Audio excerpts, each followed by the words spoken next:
After that happened, Ward Burton drove straight into the garage. Dick Berggren, why?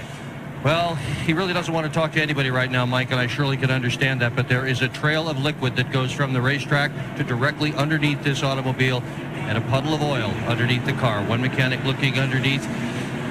Tough day for Ward Burton. He surely thought he was going to win the race today. Will not be his day. Ward, what happened? I broke the transmission.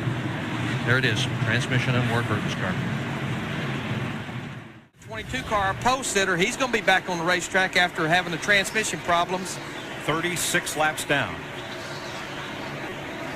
In a car that coulda, woulda, shoulda won it.